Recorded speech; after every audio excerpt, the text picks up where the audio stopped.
Under $5. That's what it costs to manufacture a pair of designer sunglasses. You pay $300. That markup isn't driven by materials. It's engineered by one company that owns the brands on your face, the stores where you bought them, and even the insurance plan that paid for them. Roughly 80% of the glasses market, quietly controlled by a single empire, and almost nobody knows how they did it. This massive gap between factory floor and retail counter is the first hard proof of a highly manipulated market.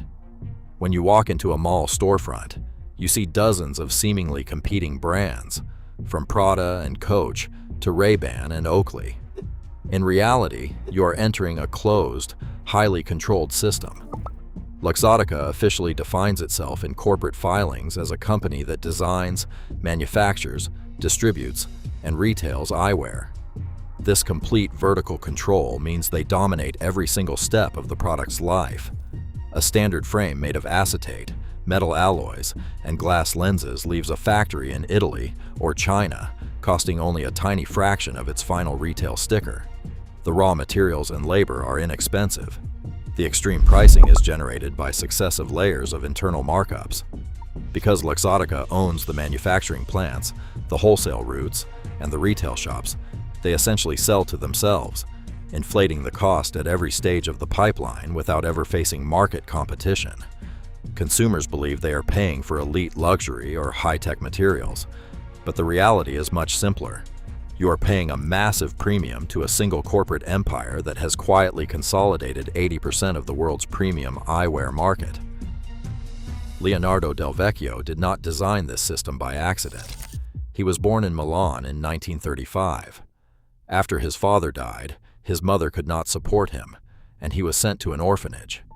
At age 14, he left to work as an apprentice in a metalworking shop, training as a tool and die maker. This was grueling, repetitive labor, but it taught him the rules of absolute physical precision. In 1961, Del Vecchio moved to the small town of Agordo. He opened a tiny workshop making metal components for spectacles, screws, hinges, and temples. In this fragmented local industry, he spotted an inefficiency. He realized that the company controlling the individual parts would ultimately control the final product. Del Vecchio soon bypassed assembly altogether. He mastered the machinery. By the early 1970s, his workshop transitioned from fabricating parts to manufacturing complete eyewear frames under a new name, Luxottica.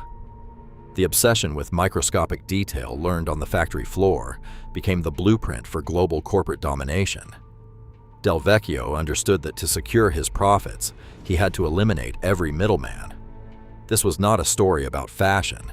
It was a cold, calculated campaign to control every single variable of production, starting with the metal hinges and ending with the storefronts. To build an empire, Del Vecchio did not rely on organic growth. He bought his competition. The corporate playbook was deliberate, rapid, and designed to eliminate choice before a consumer even enters a store. In 1999, Luxottica acquired the iconic Ray-Ban brand from Bausch & Lomb. Overnight, the company took control of the most famous sunglasses on Earth, immediately restructuring the brand's production and pricing. But that was just the beginning of a relentless consolidation pipeline. Next came Persol, the heritage Italian luxury brand. Then Oliver Peoples, the high-end boutique label. In 2007, Luxottica finalized a massive $2.1 billion takeover of Oakley, absorbing its main high-performance rival. These were not random corporate investments. By purchasing these fiercely competitive brands, Luxottica did not destroy them. It kept their logos, their marketing, and their distinct identities completely intact. This is the core of the strategy. When you stand in front of a retail display, you see a vibrant marketplace filled with rival options. You see rugged sports gear next to classic Italian design and boutique frames. You think you are choosing between competing companies. You are not. You are choosing different lines on the exact same corporate balance sheet. The competition is entirely artificial. By turning independent labels into internal assets, Luxottica turned consumer brand loyalty into its own greatest asset. The shelf was pre-sorted long before you arrived. Controlling the brands is only half the battle.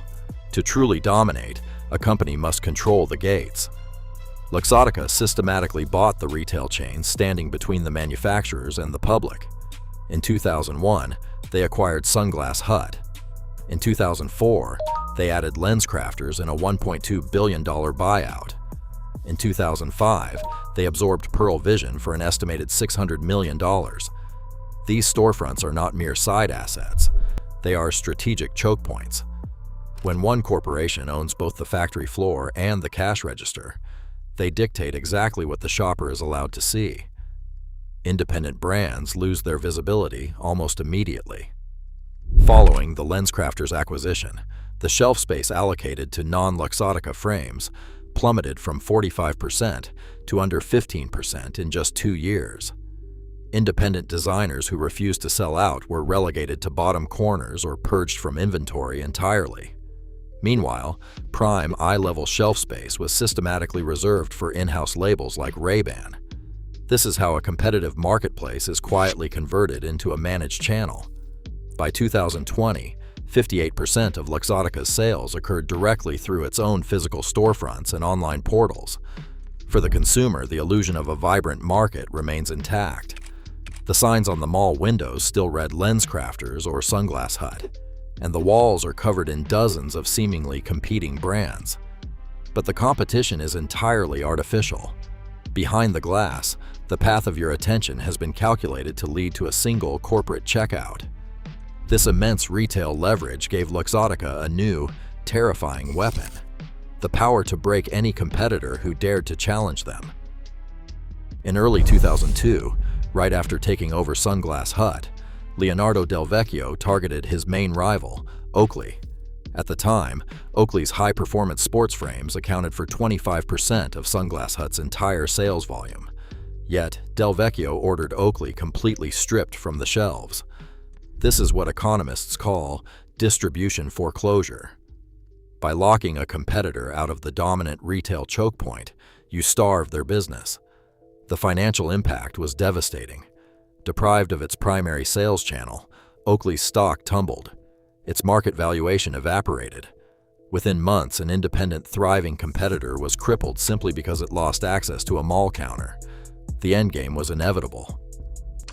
In 2007, Luxottica stepped in and bought the starved, weakened Oakley for $2.1 billion. This was not a standard market acquisition. It was a hostile squeeze. By owning the storefront, Luxottica proved it could tank a competitor's stock at will, then buy them at a discount. The ultimate capture happens before a customer even selects a frame. Luxottica owns EyeMed, the second-largest vision care provider in the United States, managing benefits for over 40 million members.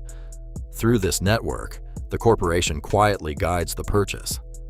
Plan structures are designed to steer patients toward Luxottica-owned brands by offering higher reimbursement rates to doctors who sell them.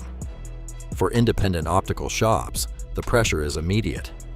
They must stock Luxottica frames or risk losing access to 40 million insured buyers. 68% of independent opticians report feeling forced to carry these brands just to stay competitive. This closes the loop. Luxottica designs the glasses, manufactures the parts, owns the retail stores, and administers the insurance that funds the purchase. When you buy a pair of glasses, you are not browsing a competitive marketplace. You are navigating a tightly managed corporate ecosystem. Today, the illusion of choice remains your most expensive luxury. Every retail aisle still leads back to one boardroom, quiet and unchallenged. We don't just wear their lenses, we see the world through their pricing. What do you think? Share your thoughts below.